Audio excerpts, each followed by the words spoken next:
The kettle whistled on the stove as I sat at the edge of the kitchen table, my hands trembling slightly as I poured the last bit of tea into the chipped porcelain cup I had been using for years. The room was quiet, too quiet for a house that had once overflowed with laughter, footsteps, and the chaos of a growing family. Now it was just me, and my sickness. A silent companion that had crept in over the past year, slowly weakening my body, but never my mind. I had raised my son, Daniel, with everything I had. I worked double shifts at the diner, skipped vacations, never remarried after his father left. Every scraped knee, every late-night fever, every tearful school day, I was there. Always. Please subscribe to our channel and tell me in comments from where are you watching this video. And for a while, I believed he noticed, that he cared. When he got married to Jenna, I was the one who made the down payment on their first apartment. When his daughter, my sweet granddaughter Lily, was born, I crocheted her a blanket by hand, even though my fingers ached from arthritis. I was there through all of it. But as time moved on, so did Daniel. Our calls grew shorter, visits more scarce. I chalked it up to life. He was busy, I told myself. He had responsibilities. But when I got sick, when the diagnosis came in, everything changed. Or maybe it revealed what was already there.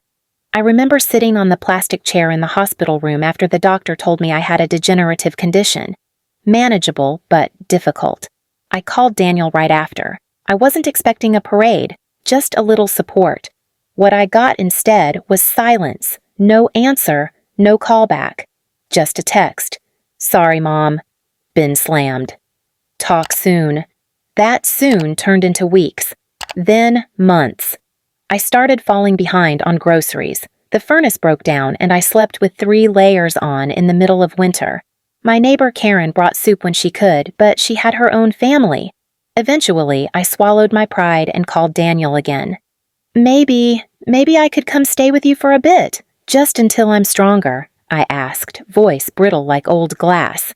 There was a pause, then he sighed. Mom, Jenna and I talked. We don't have the space. Lily needs her room. Plus, you'd need care, and... Look, this might sound harsh, but you'd be a burden right now. My breath caught. A burden? That word echoed through me like a scream.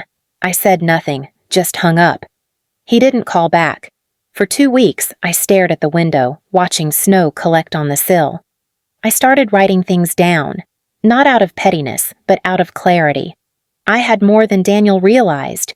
When his father left, he didn't just leave behind pain. He left behind a life insurance policy that I never touched. Over the years, I invested it quietly, modestly. I wasn't rich, but I wasn't broke either. That money could have changed Daniel's life, paid off his mortgage, covered Lily's college, built something, and it was all going to him. Until now. I found the old file cabinet tucked away in the back of the laundry room, the one with the original will, the property deed, and the account details. I pulled it all out, spent a few nights updating it. I named Karen, the neighbor who brought soup, as beneficiary, and a part of it went to a small scholarship fund for kids raised by single mothers. I tucked everything in a manila envelope, sealed it with a trembling hand, and slid a sticky note on top that read, "This is what a burden leaves behind." At dawn, I walked the 2 miles to Daniel's porch. My legs hurt, my chest ached. But I made it. I laid the envelope down softly, as if placing down my own heart, and turned away without ringing the bell. He'd find it. That much I knew. But me? I wasn't going to be found so easily. Not now. Not again. The cold air bit at my cheeks as I walked away from Daniel's porch, the neighborhood still wrapped in early morning silence. No one saw me slip away, and that was exactly how I wanted it. I didn't take a cab, didn't call a friend. I walked until I reached the train station just outside of town, a tiny place barely used, but still connected to places far enough where names stopped mattering and new beginnings could breathe. I had no grand plan, just a small bag with a change of clothes, a few painkillers, and enough money to last a few weeks. I didn't need much. I didn't want much anymore. Just peace, just distance. I bought a one-way ticket to a small coastal town I had once seen in a travel magazine while sitting in a doctor's waiting room. It had looked quiet, like a place where people went to exhale, not just exist. When the train pulled in, I found a seat by the window and let the rhythm of the tracks rock me into a strange, numb calm. I wasn't sad anymore. That phase had passed. I had cried enough. I had grieved the son I once knew. Now, I just felt empty, like a cupboard that had finally been cleaned out. I arrived in the town by mid-afternoon. The sky was a warm shade of gold, and the sea smelled like salt and stories. I rented a room in an old inn run by a woman named Madeline, who reminded me a little of myself, worn down but still standing. The first night there, I slept for nearly 13 hours straight. No buzzing phones, no guilt, no shame. Just silence. I woke up with a strange ache in my chest, not from the illness, but from something deeper. I still loved Daniel. That never went away. But I had finally accepted that love wasn't always returned in equal measure. And sometimes, it was the people closest to you who taught you the sharpest lessons in loneliness. I began helping Madeline at the inn a few days later. Nothing too heavy, just folding towels, making tea for guests, dusting old books. I didn't tell her much about where I came from, and she didn't pry. In return, she let me stay in the attic room for free. It had slanted ceilings, a tiny round window, and a view of the ocean that made every sunrise feel like forgiveness. Weeks passed. My health wobbled between bearable and painful, but I managed. Some days were bad. I'd curl up under the blanket with hot compresses and bite my tongue from crying out.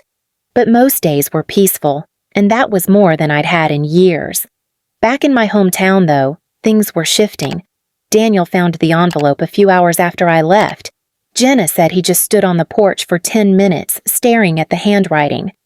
My handwriting. He opened it in silence, scanned the documents, and apparently his face drained of all color. For the first time, he saw the life I had built in secret, the sacrifice, the strength, the fact that I had trusted him with it all, until he threw the word burden at me like I was nothing. He didn't say much that day, but the next morning he started making calls to neighbors, friends, even Karen, though she refused to tell him anything. "You had a good mother," she told him. "I hope one day you realize how little you deserved her." He kept searching, desperately, restlessly. He even went to the hospital where I used to get treatments, but all they could say was that I hadn't come back. The world that had felt so safe and controlled for him suddenly cracked. And in that crack, guilt started to seep in. One afternoon, as I was sweeping the little stone path outside the inn, Madeline came out with a letter in her hand. "Someone sent this here for you," she said gently. It was from Daniel. He had written 5 pages, handwritten, not typed, and the ink had smudges. From tears? Possibly. He called me Mom again. Not Ma, like he used to in his annoyed tone. He told me he was sorry, that he didn't know how sick I really was, that he'd been overwhelmed, that he'd let Jenna's pressure and life's noise drown out his heart, that calling me a burden had haunted him every night since. "I don't want your money. I just want to know you're okay," he wrote. "Please come back. Please let me make it right." I folded the letter quietly and placed it inside the drawer by my bed. I didn't write back. Not yet. A few weeks later, spring began to stretch across the coastal town, bringing with it the scent of blooming jasmine and the sound of gulls circling the shore. My body was weaker now. Some mornings it took a while to even sit up, and my hands shook when I poured tea. But there was still a strange peace that settled over me, like my soul was finally resting in a place that didn't demand more than it was able to give. One evening, as the sun dipped low and the sky turned shades of violet, I walked to the small bench near the cliffside that overlooked the ocean. I carried Daniel's letter with me, now folded and softened at the edges from how many times I had reread it in silence. I sat for a long time, letting the sea wind push gently through my hair, thinking about forgiveness, about motherhood, and about the kind of love that sometimes has to let go so it can finally breathe. That night, I wrote Daniel a short note. Just one sentence. Some wounds teach more than comfort ever could. I didn't include a return address. I mailed it from the post office the next morning with no expectation of a reply. Back in the attic room, I opened my window to let in the sea breeze. Somewhere out there, my son was learning what it meant to carry the weight of regret, not because I wanted him to suffer, but because I wanted him to grow, to understand. Sometimes, the most loving thing a mother can do is disappear just long enough to let the echo of her absence speak louder than her presence ever could. I didn't vanish out of spite. I vanished because I had given everything, and finally, I chose to keep something for myself, my peace.